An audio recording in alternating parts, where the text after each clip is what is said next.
my little lovins. Hello, my little sweet mans. Oh, you are so beautiful.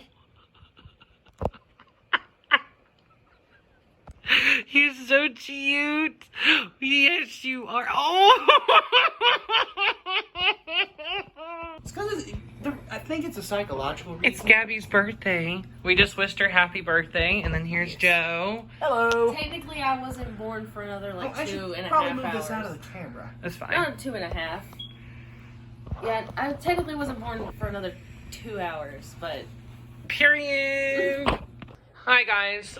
So it's the next day, probably from when you last seen the clip. But anyway, so I wanted to talk about this book because I'm going through some of my stuff, and I already went through this on my book collection. Yes, da da da da da.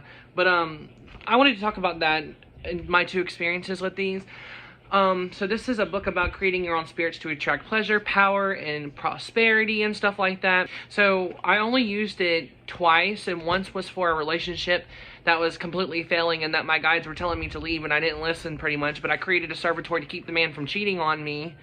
And yeah, it worked a good minute, but because of my mental state, it didn't work that long. The second time I used the servitor was when one of my exes were trying to get a job, and I created a prosperity servitor and charged it to keep that person's money flowing. So that one got broken after we broke up. I kind of like broke the servitor and destroyed it, whatever. And it teaches you all the steps in here. Again, you're going to hear me talk about this a lot.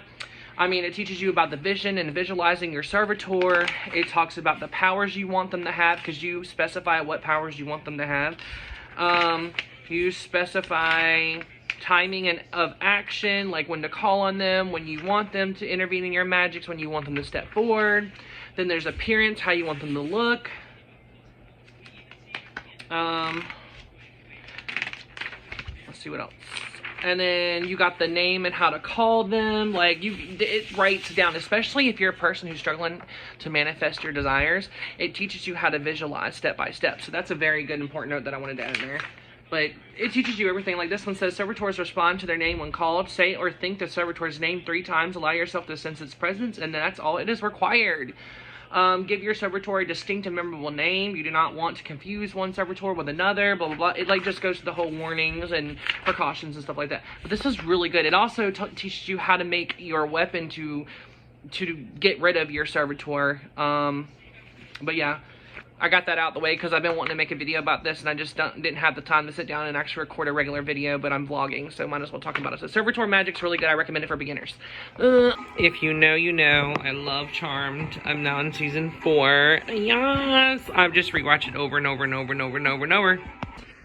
Okay guys, so I'm going to go ahead and end the vlog here. I know this has been very short, but I'm going to go ahead and start on the next vlog. That way we can just pick up right where I left off on Friday. So I love you, and I'll see you on the next video. And don't forget, I also linked my Patreon and my Facebook pages on the main page when you go to my YouTube channel. Anyway, I love you guys, and good night.